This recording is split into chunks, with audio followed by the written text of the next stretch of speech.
And the members say, Amen.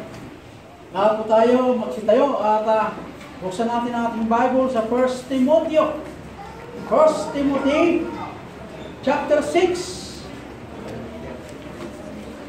verse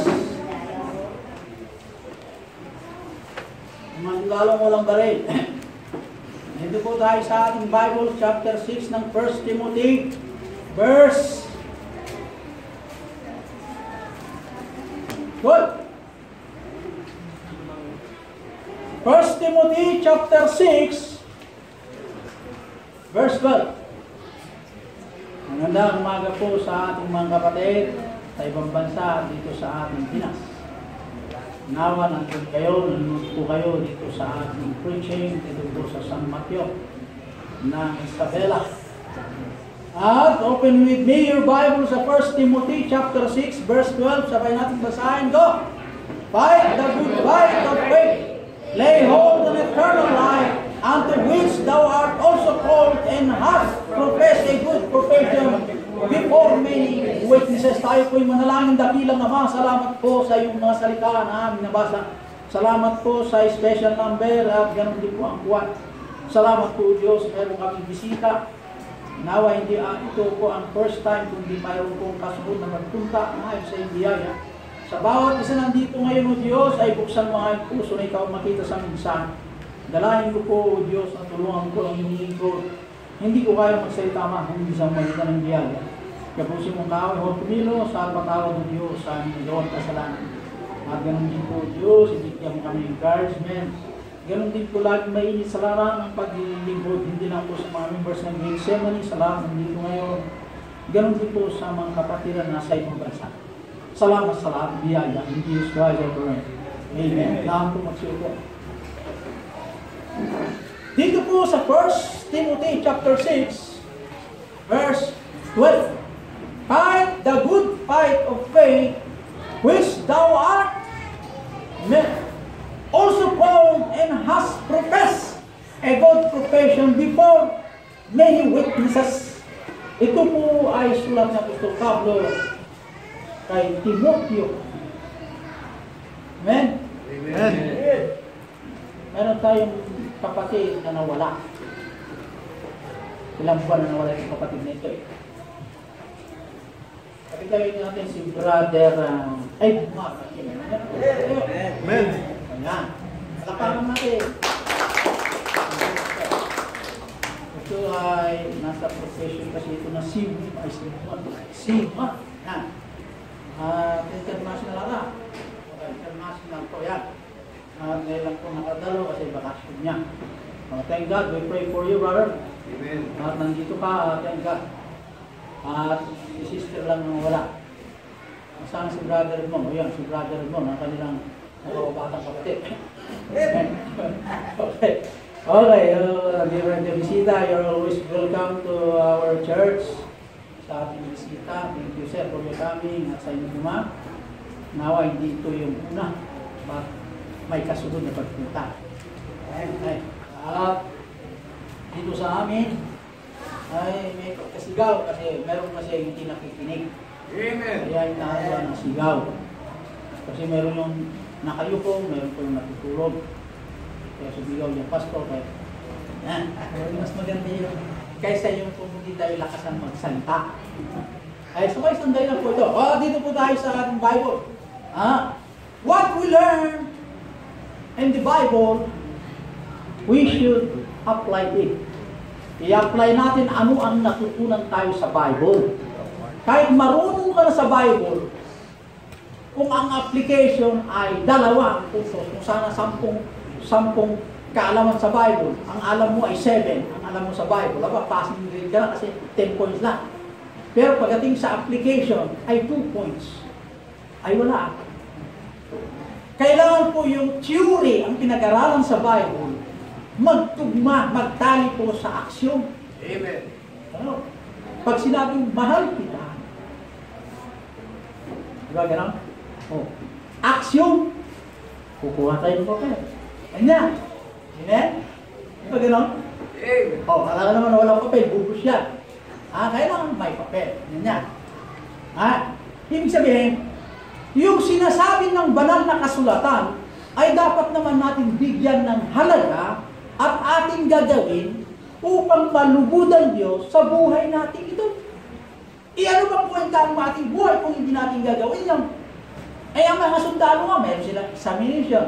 Ang mga nagtagapagturo, ang mga teacher, meron silang exam. May qualification bago sila ma-qualify. Ang mga anak ng Diyos, they are qualified dahil si Kristo Jesus na ang gumawa ng paraan. Amen. Ang problema sa atin, yung kung nakuha natin ng eternal life at ang mansion ng pangako ng Diyos, ang problema sa atin, we are now going to earn a reward in heaven. Kasi meron pong medal, yung pong ating tatanggapin pag tayo gumawa ng mabuti. Sa lupang ito, kailangan natin po yung hard work for salvation, hindi. Hard work for reward. Iyon ang nga sa atin ngayon bilang mga anak ng Diyos. Ano ba yung hard work na gagawin po natin? Kailangan natin sundin yung pinag-uutos ng Diyos para maging anak ng Diyos. Hindi, para magkaroon ng reward bilang anak ng Diyos. Ibahin natin po yung gagawa ka ng mabuti para maging anak. Yun ang turo ng mga motor. Ayaw mga coach. Pero tayo bilang mga anak na ng Diyos, gumawa ng mabuti para purihin naman yung Diyos na lumikha ang lahat. Paano mo mapupuri ang Diyos hindi sa magitan ng mabuti? Christians, I challenge you. Kasi katulad po ng sundalo, may peking sundalo. May peking na marig. Naka-uniform rin, pero may bote. Hindi magtugma. Yung sundalo yan. Pero pag sundalo yan, mataas ang bubig, walang bigote, di ba gano'n? Pag sundalo, pinag-usapan natin dito. Pag commander, mahabang buhok. Pero meron din commander, pero intelligence pa lang. Kanya-kanyang trabaho yan. May mga commander doon sa kabila. Sinasabi sa military, yun. Pero tinutukoy po rito, yung identity bilang anak ng Diyos. Yun ang masentro niya. Kung bakit inistorya ko yan, para makuha niyo po yung identity. Are you with me? Yeah. Identity na tayo po ay anak ng Diyos. Pag ang babae, pag lumakad nakapantalon, hindi pinakitang mukha ang tingin lalaki. Diba gano'n? Sige, sige. Pag malayo nakapantalon, lalaki yan. Kasi ang lalaki ay talaga na dapat nakapantalon. Pero pag ang babae, ang lalaki naman ang nakapalda at natakpan pa sa pantaas, babae yan, sasabihin naman yung nakakita. Kaya hindi natin maintindihan kung ano ba talaga ang lalaki, babae. Kaya kung ano yung walis na pinagkaloob ng Diyos na ang babae nakapalda, o di palda, maganda tingnan. Kung ang lalaki nakapantalon, o di maganda. Di ba gano'n? Hello? Amen. Ang malungkot, meron pa rin babae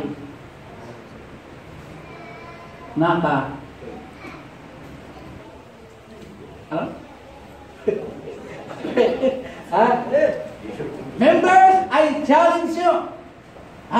Bilang anak ng Diyos, we are now in the training field. Ano yung training field? I-continue receiving instruction from the Lord. Na tayo bilang mga anak ng Diyos, manatiling maglingkod sa anumang paraan. Ang lasing paraan? Pamamaraan ng Panginoon. Ano man po yung masalubong natin sa harap? We commit all to the Lord. Dahil tayo po yung mga anak ng Diyos na naglilingkod, ang Diyos din ang namamahala sa daan. Kung ang Panginoon ay sa atin, siya rin po ang namamahala sa ating takbuhin. Alang-ala sa mga wala kanina, ng Sunday School. Ang Kristiyano ay tumatakbo sa layunin po na purihin ang Diyos. Ang Christian life is a long path. Ngayon, sa atin naman ngayon, be strong to the last part. Strong. Ibig sabihin, kailangan tayong manatiling malakas. Mainit sa larangan ng paglilingkod. Hindi mo pwede tayo po, pag nakarinig po tayo ng mensahe, doon lang tayo malakas. Pagdating sa Lunes, Martes, Miyerkules, wala na. Nagiging carnal na. Dapat ang Kristiyano ay malakas sa lahat ng panahon sa buhay natin. Bakit? Ang sabi ng banal na kasulatan, noong tinanggap mo si Jesus Christ, ang katawang ito pag-aari ng Diyos. You have no right to use this vessel according to your own ways. According to God's ways. Kaya huwag mong lalagyan ng alak. Ha? Etong katawang ito. Kasi ang katawang ito, sabi po ng Bible, dito nakatira ang banal na Espiritu Santo. What know ye not that your body is the temple of the Holy Ghost? Templo, tiraan na ngayon ng banal na Espiritu Santo. Na ang Holy Spirit po na ito, siya po ang tagapagturo yung dapat natin gawin. Pag siyang nasunod, mapuri ang Ama sa pangalan ni Kristo na ating tinanggap. Pero pag tayo lumakad according to our own ways, nasa, tayo. Ayan. Sama kayo. Brother Robinson? Ako imbitahan ka ni Brother na. Depende ba, sir? Ubig ba yan o soft drink? Ayan. Pag sabihin niyo soft drink. Hindi sa kabundukan kasi, sa bundok. Dahil pagod na kami. Yung pagod yung rice wine. Pero alam ko yung rice wine hindi nakakalasing. Dahil nung pag-inom ko yung rice wine, matamis. Magandang inumin. Kaya ganito kalaki po yung puno yung baso na malaki. Yung malaking baso itong taga-bundok. Malaki-laki pa ng ubat. Hindi ka yung baso natin maliliit. Yung malaki-laki na tasa. Ganito na puno yung sa baso. Hindi yung lahat. Oh, matamis. Ang sarap. Maya-maya, wala bang 2 minutes, 3 minutes eh. Ganyan ko. Kaya ganyan yung ulo ko eh. Ano nangyari? Sabi ko, ano ba yung binigay mo sa akin? Rice wine. Ay, siya ko yun. Ay, ba't naman itong bata? Nalasin ko. Masabi ko. Marami kainin lang. Sabi ko, naisahan ko ito.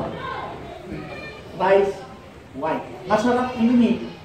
Hindi mo sumakit ang ulo. Hindi ka tulad yung mga ininom ni brother, yung Ginebra.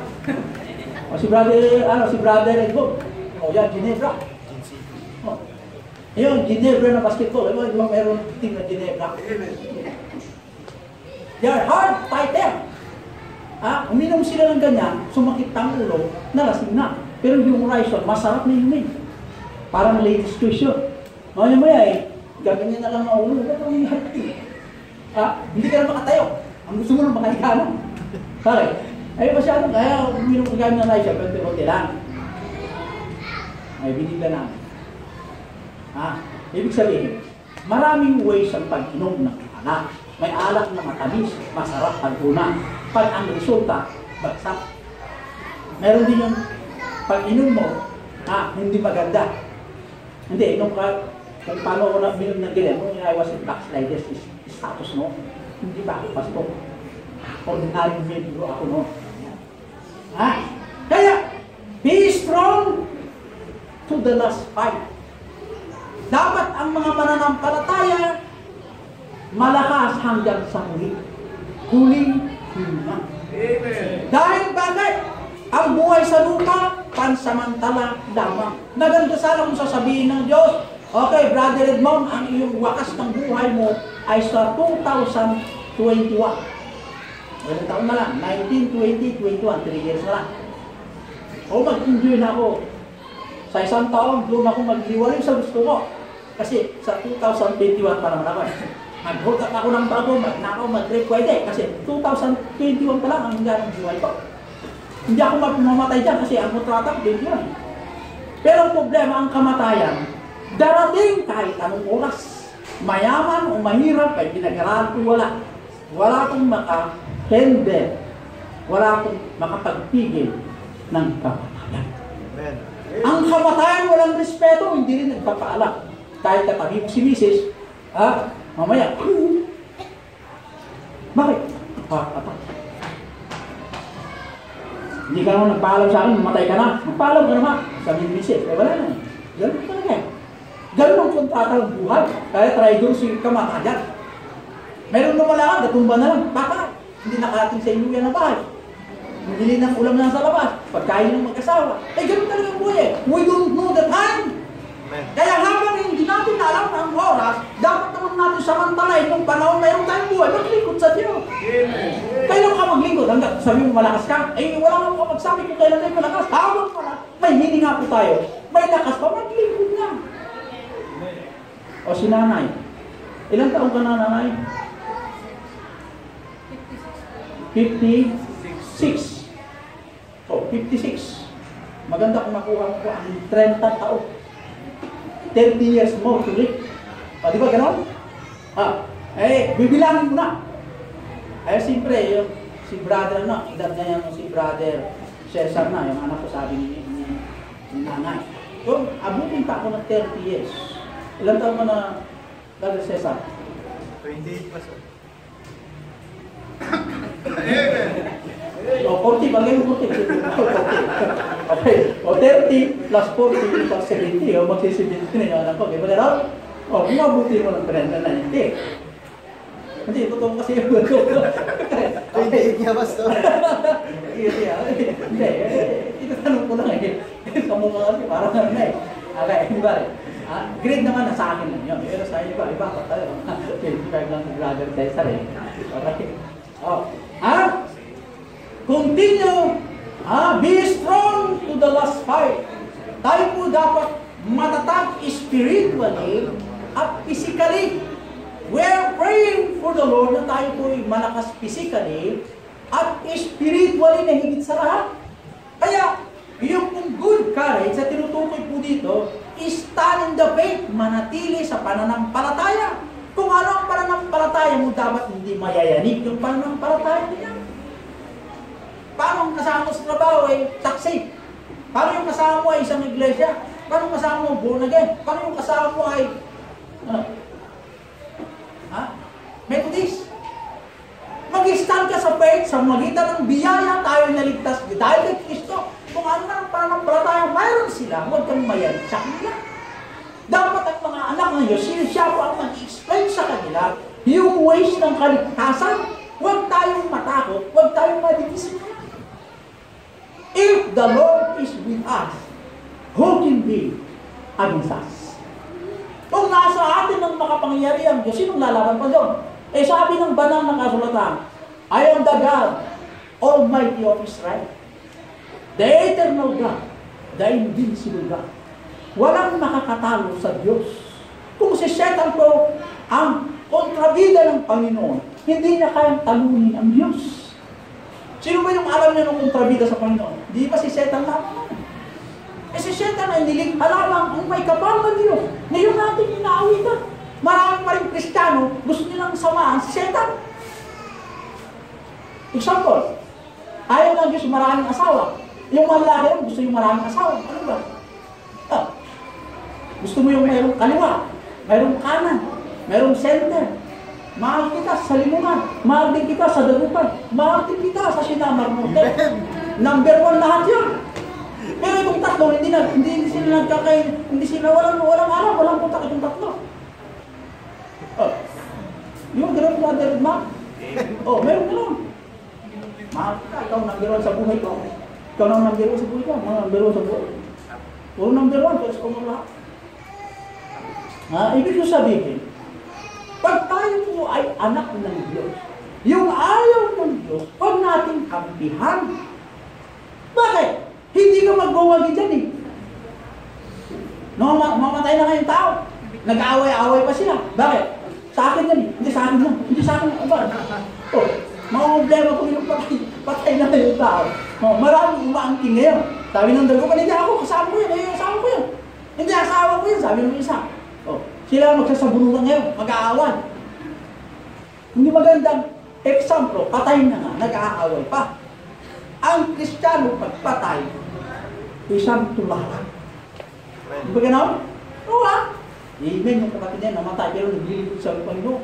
Yung gusto kong tularan, yung ganyan ginawa. Kahit maraming problema, lumanabang bilang anak ng Diyos. Amen. Dapat ganun tayo mga kapatid. Example.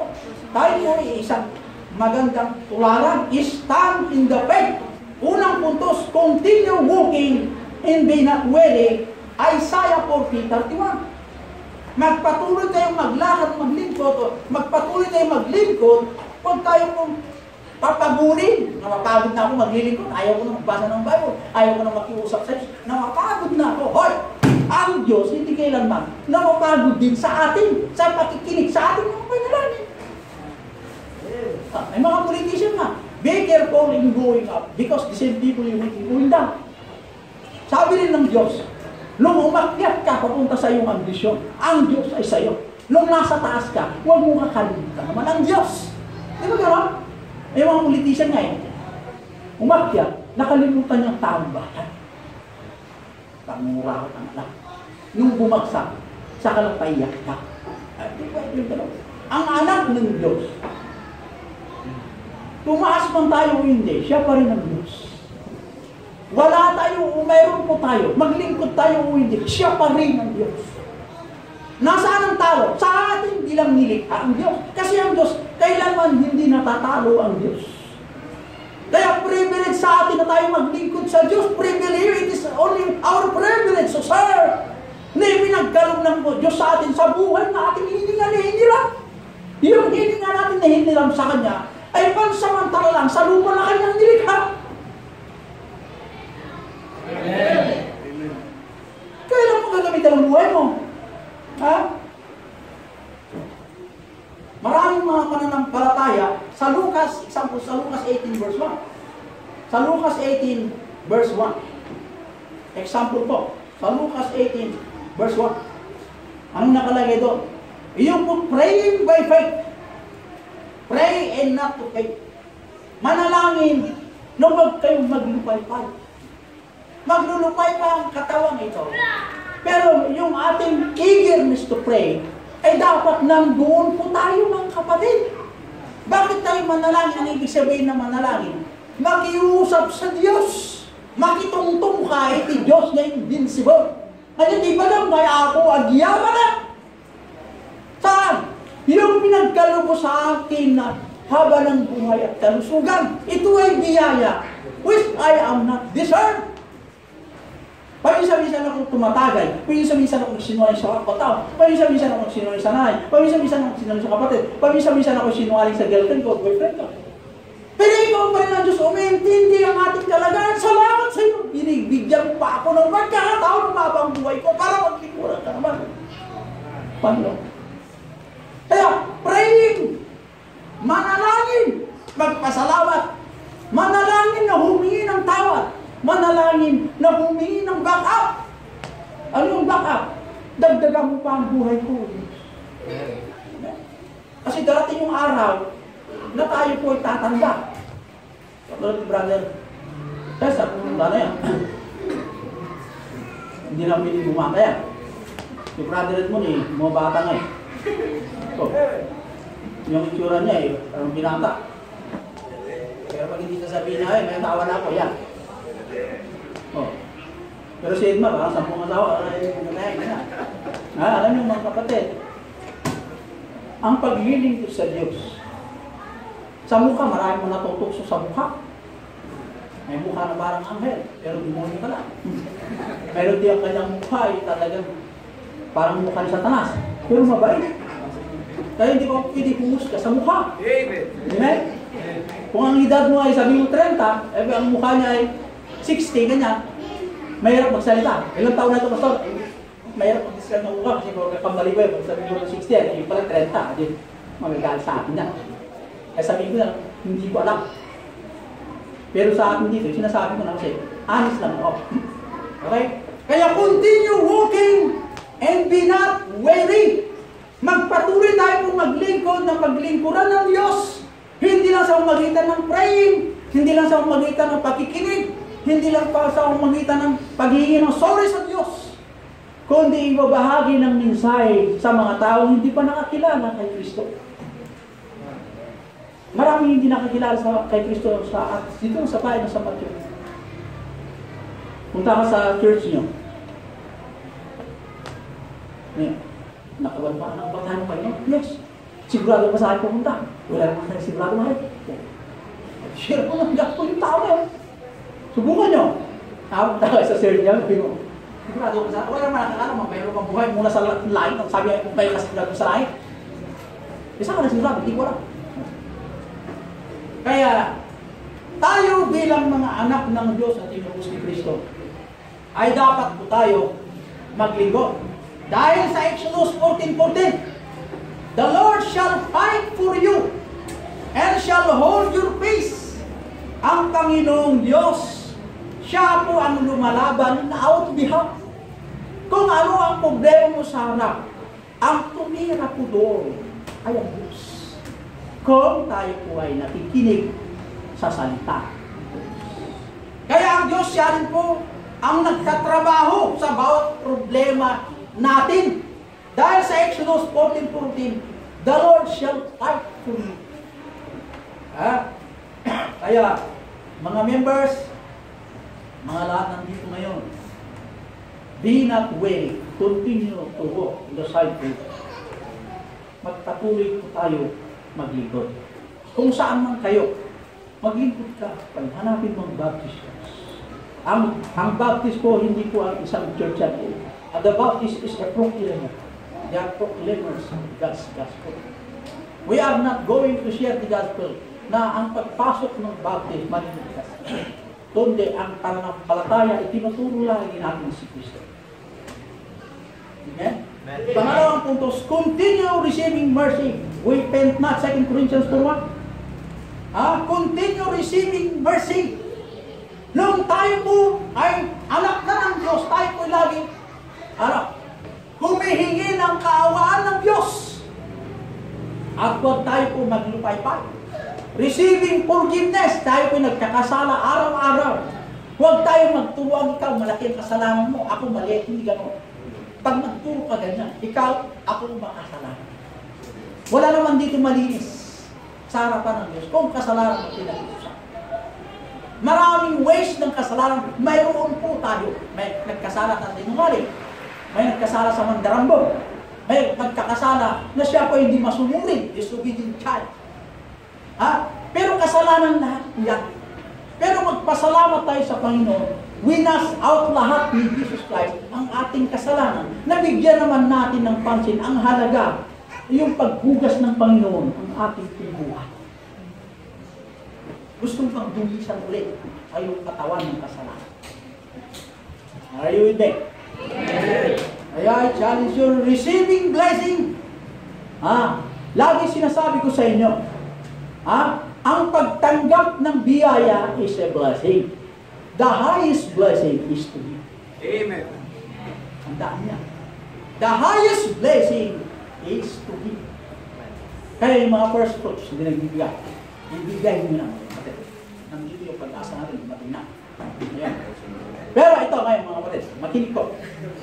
Ang ating pong blessing natin tinanggap sa Diyos. Na katulad ko, long life, in good health, we receive blessing. Pero ang Diyos nung nagbigay ng blessing, yung pang very dearest o dearest heart, yung pang pinakamamahal niya sa buhay, o pinaka luluguran ng Diyos, na maayo-ayo launay ni Ama, isupay tinitid na nga, offering sa atin. Sino yung offering? The only begotten Son. Walang kasalanan, masunurin na anak, without spot. Pagtimbangin mo ng buong mundo, kung sino ang mas mabigat, walang sinabi ang lahat ng kayamanan na yung sa lupa. Kung timbakin mo, si Kristo. Amen. Mas minahal ang Diyos Ama ang kanyang anak, kaysa yung world.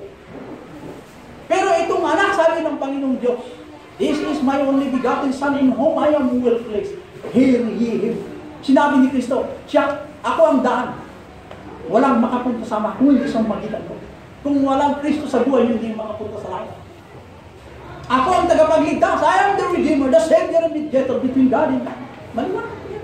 He that believeth in me, hath everlasting life. Ang sinumang sumampalataya sa akin, ay mayroong buhay na walang hanggan. Sinabi ng Ama, pakinggan yung aking anak. Ang sinumang tumingin sa anak, may buhay na walang hanggan. Saith the Lord God Almighty. Ang Diyos Ama sinasabi niya sa anak. Ang anak sinasabi niya ang kanyang sarili. Parehas din po yun eh. Pero hindi naniwala ng tao. Kaya ipilit pa ng tao ang kaligtasan sa magitan paggawa ng mabuti. Hindi nga pwede yun. Tayo lamang naligtas, biyaya.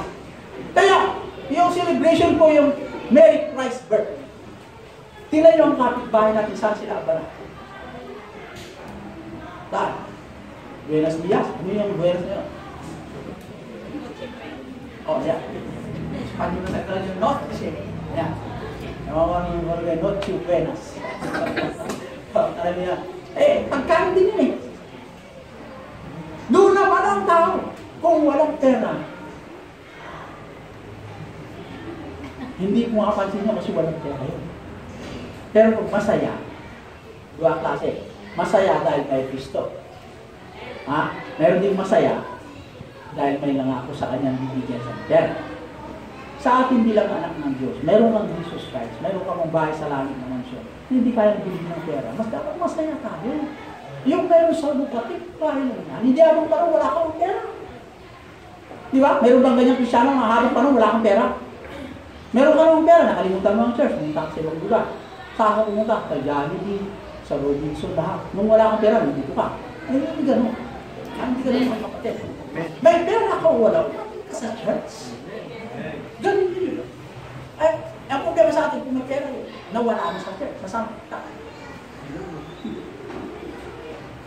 Alam niyo, ito ang hamon ng Diyos. Tayo ay walang-wala. Tayo po ay hindi kaya iligtas ang ating sarili. Pero ang pinagkalo, the best of you. Kaya we should continue receiving mercy. Ang guidance, protection, long life in good health, it is a blessing for us. Continue receiving every day. Hindi natin napapansin yun. Pinagkalong lang sa atin na walang kabayaran. Continue good health ka. Continue may buhay ka pa. Continue mayroon tayo kong blessing. Continue nakakaawan tayo ng biyaya ng Diyos, God's mercy. And yet, we don't appreciate all those things. Pag tinitingnan natin na ang ating gawa, pamumuhay bilang Kristiyano. Kaya nga nandito tayo, may blessing ka o wala, we should take back. Amen. Praise God! Praise God! Praise God! Praise God! Ang problema sa pag may problema anong inaaway?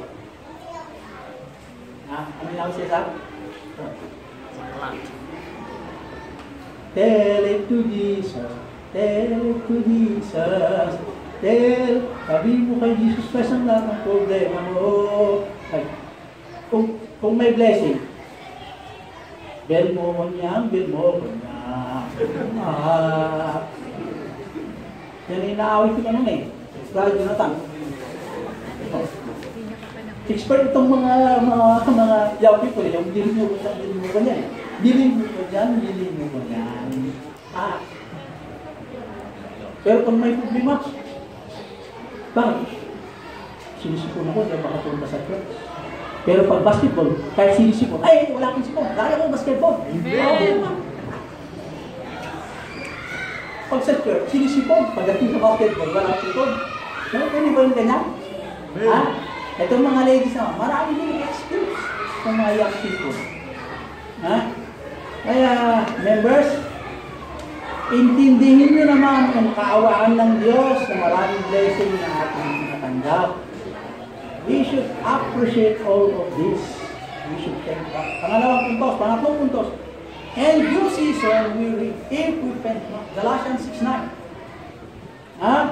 Yung kung panahon ng pag-aari, tayo po ay may karapatang aali. Yung ating pinunla, kung ikaw ay nag-soul-winning, may tumanggap kay Kristo bilang tagapagligtas at Panginoon, aali ka rin, hindi blessing mo na. Sa isang soul na maligtas, then dalawa, the God Almighty Himself, natutuwa sa isang soul na maligtas. Nung nakatagpo ka ng ginto, walang sinabi ng Bible, natutuwa ang Diyos nung nakatagpo ka ng ginto. Wala. Kung isang soul ang masira ng gospel, tanggapin niya si Jesus Christ, natutuwa ang may bukong sa taas. Sino yun? Mga angeles. Ang Diyos na sa taas, natutuwa at nagagalak dahil sa ginawa mo, may tumanggap kay Kristo. Meron bang nakalagay sa Bible yung nung nakatagpo ka ng kayamanan, nanalo ka ng weteng, nanalo ka ng sugal-sugal dyan, nanalo ka kahit ano yan. Walang sinabi ng Bible na masaya ang langit. Nagkaroon ng sinabi ng Bible, masaya ang langit, na natutuwa ang langit sa isang soul na naligtas. Dahil po sa isang soul Napakahalaga sa harap po ng Diyos. Kumpara yung kayamanan, mayroon po sa Diyos. Amen. Pinakikinig nga itong mga people dyan sa likod. Yung katabi yung dagat mo, may apa yung ginawa yan? Oh. Ito ang tingin. Ha?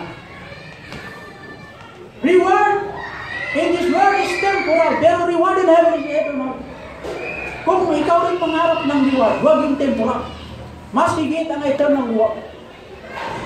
Ang paggawa o pagganap ng kalooban ng Ama is a kind of reward. Kung tayo po'y gagampanan yung sinasabi ng Diyos sa atin. Eternal reward.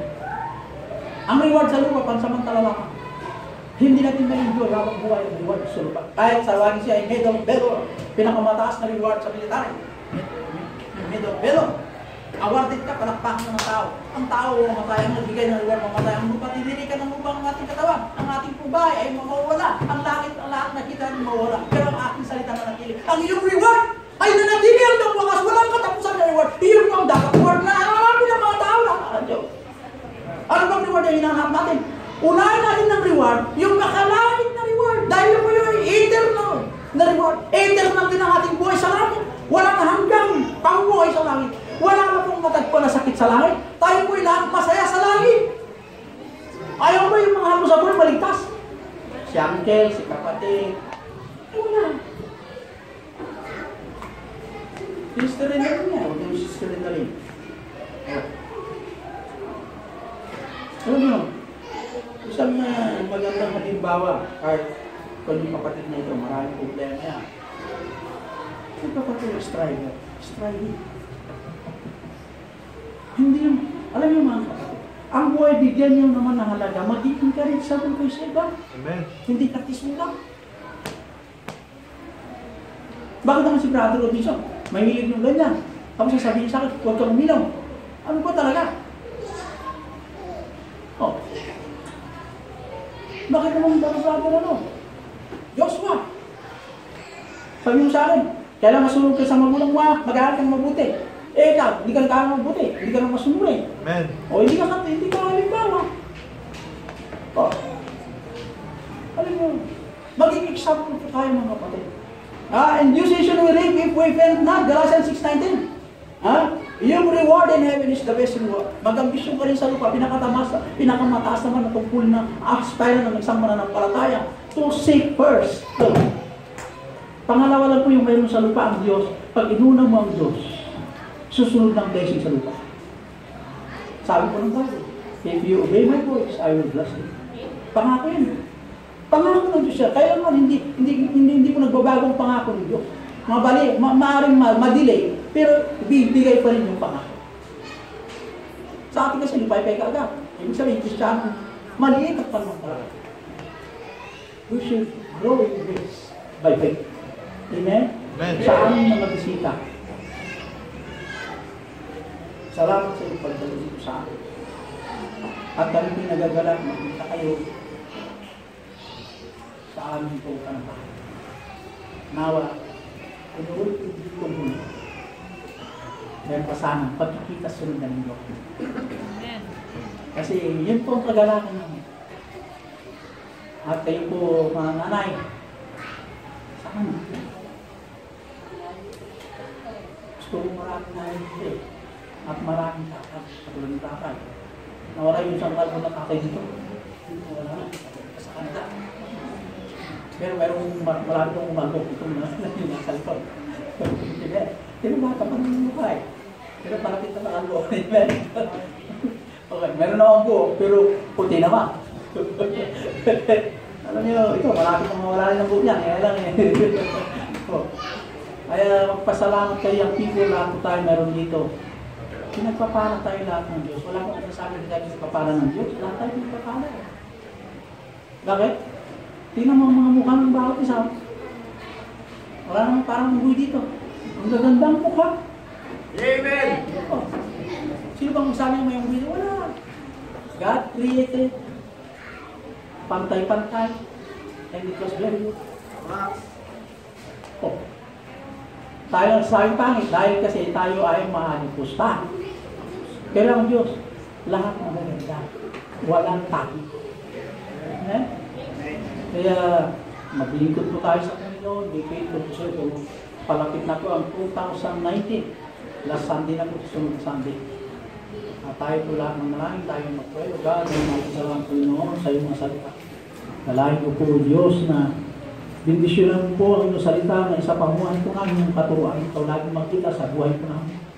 Nalahin ko mga bisita na sila po ma-encourage o na-encourage sa mensahe na iyon. Ikaw po ang kumilos sa kanila na tumatag sila ng pananampalataya na maging faithful sa larangan po ng paglilingkod. Ganon din po sa bawat isa. Dalahin ko po Diyos ang aming commitment ay kumikulat to them. At ganon din po Panginoon na laging hamon sa amin ang iyong salita. Salamat po Diyos, lagi na kang pinapaalanan sa iyong mga salita to continue be strong. Continue serving. Thank you, with God, dahil kayo privilege bawat sa amin na pag-iimpuran ka.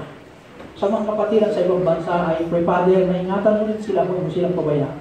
I-bless mo sila o Diyos at ganoon din po i-revive mo sila spiritually sa magitan ng mga salita. I pray rin Father na bawat sa kanila na huwag mo silang pabayaan. Thank you for the provisions. And I pray, O great God, the members will hear the message I challenge them from the altar. Ang mga men upstairs, mga member, mga women downstairs. Tayo lahat po ay pupunta sa harap at tayo po ay magbuklog sa panalangin. Tayo po ay magkaisa sa panalangin sa Diyos. Hindi ko alam yung panalangin. Pero I challenge you, God, as your heart. Why not come po?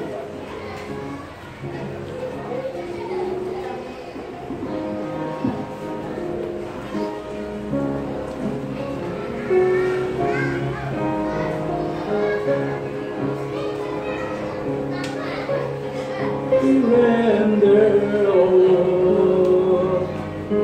I surrender all.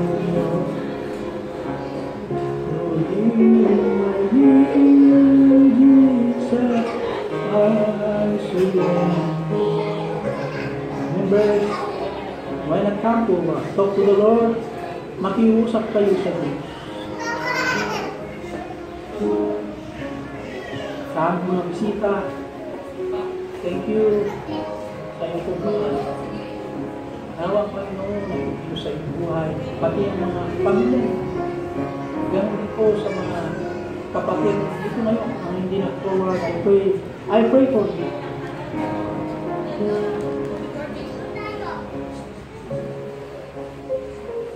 Here,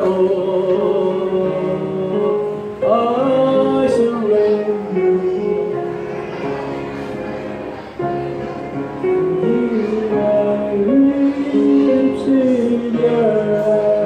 surrender. Oh God Almighty, salamat Ama sa mensahe na paalaala mo sa amin. Nandito po ang mga iyong pong tinubuso ng iyong mga anak. Nanalangin sila, Panginoon, hindi ko alam ang kanilang pinapanalangin. Alam mo ang bawat puso nila. Pero ang dalangin ng iyong lingkod, O Diyos, ay patatagin mo ang kanilang pananampalataya. Na sila po ay tumibay, laging mainit sa larangan ng paglilingkod. Napakaraan po ang tukso ng sanlibutan. Ang mga lifestyle setan na panghayat sa mga mananampalataya upang sila po mabulit sa kasalanan.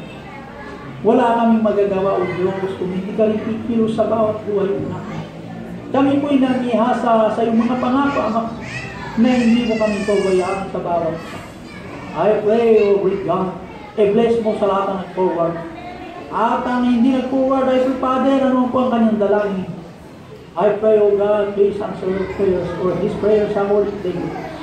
Ang mga wala, O Diyos, hindi ko alam kung bakit wala ko sila. Ano man po ang kanilang excuse, we can wala sila. Oh, great God, kaawaan mo ang bawat isa na lumago ang iyong gawain ng Gethsemane upang lagi po ang mga members mag-ilaw at maging hawakan ng bawat testimony na ikaw lagi makita sa lahat ng panahon. Patawad ang Diyos sa maraming kaming kasalanan. Ingatan rin mga kapatid na nasa lugar. Lahat po ito dalangin po namin sa pangalan ng Kristo Jesus. Amen. God bless.